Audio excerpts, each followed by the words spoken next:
Brother Tehuti, in light of what's going on in the world, or the presidency, and the Arabs and Donald Trump, could you just go into the historical, even though that this has been done before, but we have to teach by repetition, as Dr. Collins said, until we get the lesson. Many of our people already know this, but I still think it's important to keep teaching it. The historical relationships between the Arabs and black people, because you know neither one of the white folks or the Arabs, from a historical standpoint, didn't mean African people any good then, as well as they don't do any good for black people today, particularly the ones that are in power. But mainly if you could go into the Arabs and the historical relationship that the Arabs had with Africa. One thing I remember, as a result of getting a lot of those tapes of Dr. Clark, he didn't give the Arabs no break. No, Dr. Clark didn't, and neither did Chancellor Williams. Go back and read Destruction of Black Civilization by Chancellor Williams. That'll give you a view. But when you look at the location, Africa, and then next, then you got Western Asia, which butts up, like to Africa. So from the ancient days, as civilization developed, like in Eastern Africa, there were, invading parties, war parties from Western Asia that was always trying to invade and conquer the people on the African continent. So it goes back. It's an ancient tale that that would take a long time to go into depths in terms of the history. But the major confrontation came. It's not just African people and Arab people. The major confrontation between African people and Arab people, as it were, really begins in the concept of religion. With the creation of world religions, people have debated and argued with each other back and forth which group has the correct view of how the universe was created, and then how you should honor that creation, and whether or not there's a super being someplace that has individually talked to individuals here on the planet and given instructions in terms of how we should live. All right. After societies had in the ancient world had different attitudes, and there were some that had many gods, some had thousands of gods, what have you, trying to figure out what life on the universe was about. There came a time when out of what we call Arabic civilization, that a prophet was born, a man was born, and with his interactions, he said he heard the voice of Allah, and Allah dictated to him what has now become a new religion, Islam, as such. As Islam first spread through the ancient world, there was an invasion of Islam into Africa about 800 A.D. as such, and that's how the confrontation really began in terms of religions. So there's been a conflict developed because of an attitude: you bow down and submit to Islam, or I'm going to kill you, or I'm going to subordinate you, kind of a thing. That went well with some people. That didn't go well with some other people as such. But Islam spread through Africa, from Egypt and the North Africa, across the northern part of the continent, and began to spread down the western part of the continent, about down as far as around what is present-day Nigeria, Ghana, in that area of Western Africa. And Africans adopted Islam in a different kind of way than other kind of people. Islam was compatible with them. There's one divine being, and here's a set of rules and a moral code in which to live. And so Western African Islam is what I say is different than Saudi Arabian Islam as such, and what was going on there as such. But the thing that was most disheartening about Islam is that Africans, for a whole lot of Muslims, were considered an inferior people. And in the from 800 A.D. up until, in fact, it was still going on to some degree up until the late 20th century, that Muslims felt it okay to still enslave African people. So a lot of Africans were taken out of East Africa through what's today Tanzania. Actually, the island of Zanzibar was the holding place where Africans from the interior were captured, brought out to the coast, taken to the island of Zanzibar off the east coast of Africa, and then from Zanzibar taken up into different Arabic or Muslim countries and sold as slaves and what have you. That caused the conflict, is that attitude to some Muslim people that Africans are actually inferior to them. Today, the conflict going on in the world is a continued outgrowth of these same dynamics. But where the script is flipped is that the Europeans, primarily Britain or the British government, England, other European countries, as they went out exploring and what they call conquering the world, they held a lot of the Muslim people under their tutelage as colonies of themselves.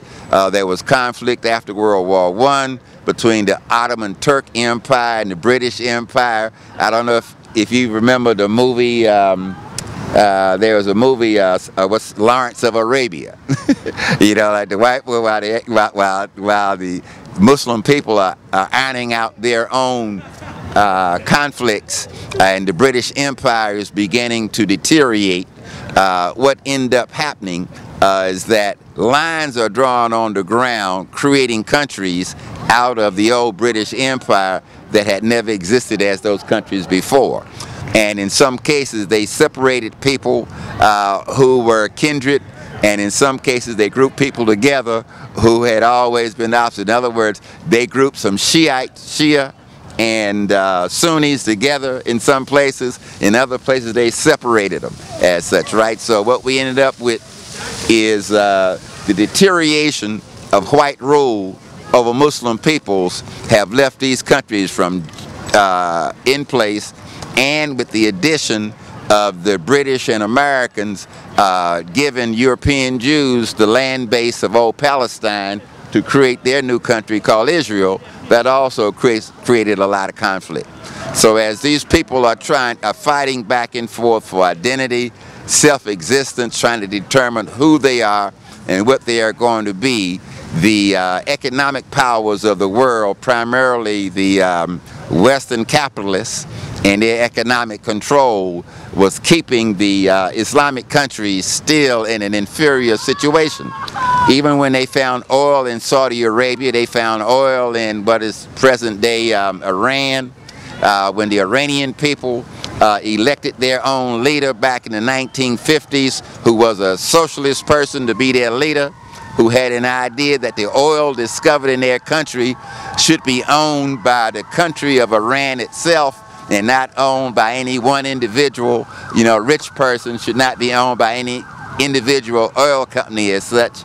And when this guy became the premier or the prime minister of Iran, the American CIA went over there and pulled a coup, got rid of him, and put the guy called the Shah of Iran on the throne back in the 1950s. This Shah guy stayed there until the late 1970s under Jimmy Carter. And it was in 1979 when the Iranian people rose up in a revolution, overthrew the Shah of Iran, took their country back. The Ayatollah Khomeini came back to Iran from Europe, where he was in exile, and there's been tensions between the Islamic world and the Western capitalist world over the last, well, since 1979. The level of the conflict has not really decreased, because these people are determined that they are not going to be subordinated again to the white powers of Europe, especially England, France, and the United States. That's the cause of the tension. The Americans, however, the white Americans, I should say, are still upset over having been kicked out of Iran. There are powers in the government, in the economic class, who wants to control Iran again, take control of their oil, and they want to get rid of the Iranian Revolution that put the present government in place. So the United States government, you know, like through its foreign service agents or CIA agents, steadily send people over to try to undermine the governments of places like Iran. And of course, you know, back in when the conflict between Western capitalism and Islam hit a peak, on September 11th, 2001, when the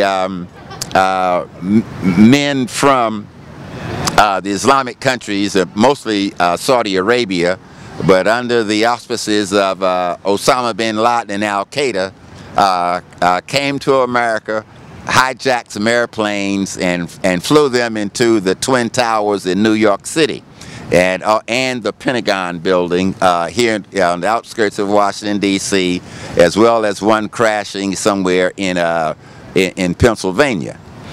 They say it crashed. Some people believe that it was actually shot down because they thought it was heading for D.C. to either the Capitol building itself or perhaps even the White House.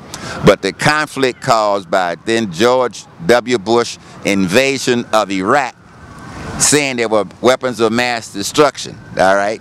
They went over there to get rid of Saddam Hussein and disrupt the Iraqi people and their government, and the ramifications from that invasion is still reverberating today because they still have not been able to, after almost 20 years, reconstruct Iraq, where it's a peaceful, prospering country. And the other thing that's happening, Iran has gotten stronger. Iran was intelligent enough. In fact, the guy that they killed with that drone strike, his strategy was to protect Iran. They set up different militia groups in Lebanon. They set up groups all over the Arabic world, right, which are militias that are armed, which is helping to not only to protect the interests of Iran, but to attack the interests of the Western capitalists. So the conflict is around economics and control of the land, the oil, and the wealth of the Arabic people.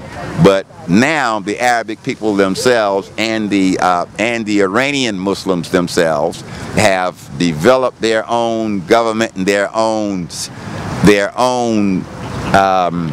military defenses in a way that they are fighting back. They just don't want to be conquered by Western peoples anymore. What's hard for a lot of us who are residents here in the United States of America is that most of the time we only get the views of the United States government in terms of what are the affairs of what's going on in the countries in the rest of the international world. What we don't understand is the very substance that is at the root and foundation of causing the climate change, you know, like the burning of this oil, putting all of these hydrocarbons in the air and causing the problems in the atmosphere. It comes from the burning of this oil. Yet these Western financial institutions who have control over the oil at this time in our history are still fighting to control the oil fields, not just of what's here in America, but the oil fields of Iraq, Iran, and Saudi Arabia, because they're in control since most of the Western world operates off of an electricity-based society based on burning hydrocarbons to run their run the power plants that produces the electricity over the world. And the power force, the billionaires, the big companies, Exxon Oil and all of these oil companies, they want to continue to control the world's oil in order to continue to stay in place to be the economic powers that controls the behavior and the movement of people across the globe. One of the things that we hope that will come out during the debates of the politicians in this country in terms of where we are is to understand that if we as human beings don't try to reverse this process, the earth herself has her own mechanisms. The earth is also a living being, and she will convulse, she will shake, rattle, and roll, as it were. She will spit up that lava from inside of her. She will convulse in a way to cause the oceans of the world to change their directions and flow in order for the earth to recreate the type of environment that it needs in order to be the earth. And if human being activity, from burning all of this stuff in the atmosphere and these other things that we're doing, if it's in conflict with what the earth needs to continue, the earth will once again, as she has done in the past during her history, she will convulse in a way to change the face of the earth. And she can, and the earth can do that of its own. But when you have a system which doesn't give any credibility to the life force that is the earth, I'm talking about the planet Earth itself. Back in Africa, we called it Geb as one of the symbols of it. It is also a living being, and it has the optimal conditions that it needs to live. And if we as human beings continue to disrupt the conditions that the earth needs in order to remain its natural self, then the earth itself will convulse in a way to get rid of most of human population, I do believe. But going back again, the conflict is caused behind those who want to control the wealth of the world. And today, most of the major wealth of the world is generated by the folks who are again drilling to pull this oil up out of the earth. And they're using this oil, and by using the oil, they're putting, again, hydrocarbons into the air that's causing what we call the dome that seals in the Earth's atmosphere. They have a hole in that.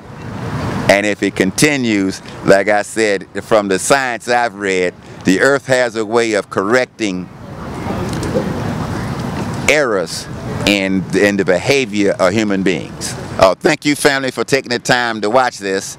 And just as, yeah, you can scroll and find other videos by me on the internet. But guess what? I have never posted a video myself online on any channels. But I never thought that I never thought that, you know, I would develop an audience or a following of any kind who'd want to hear. I always thought that I do my best teaching live and in person, as such. But I've enjoyed sharing these few moments with you and with Bobby Every Time Fire. I wish him the best always. And as the technology changes and the information flow is still needed, I just continue to hope that Baba Every Time Fire will always be at the forefront of this new technology to make sure that the information gets to the people. Thank you. And just on a last note, just so the family knows, Brother Tehuti has his own category on Baba TV. If you scroll my channel, you will see Brother Tehuti dealing with a lot of different topics a long time ago. Concepts on world history, evolution, the Big Bang Theory, things that you're hearing about today. You'll see Brother Tehuti with dreadlocks on there, probably about 20-some odd years ago, a fiery Brother Tehuti. And you'll see little Bony Baba with his little purple dashiki on, trying to be royal, sitting in the sitting in the audience like he's doing something. But I just wanted to let the family know that Brother Tehuti does have his own category on my channel for your perusal, so that you can, if you just would like to check his videos out, they're all compiled on a playlist on Baba TV for you to do that. And on that note, thank you so much, Brother Tehuti. I will be back very frequently, especially when the weather breaks, because you have a wellspring of knowledge and information and to bring to the people. And you're not through yet, you're not finished yet, and it's my job and duty to make sure that I keep keep and continue to interact with you on a regular basis. And on that note, thank you very much for everything that you have done for me, sir. I love and respect you very much, and pray that the ancestors keep you here. We want to always continue to hear from our brother Tehuti on. And on that note, I want to say peace and Black Power.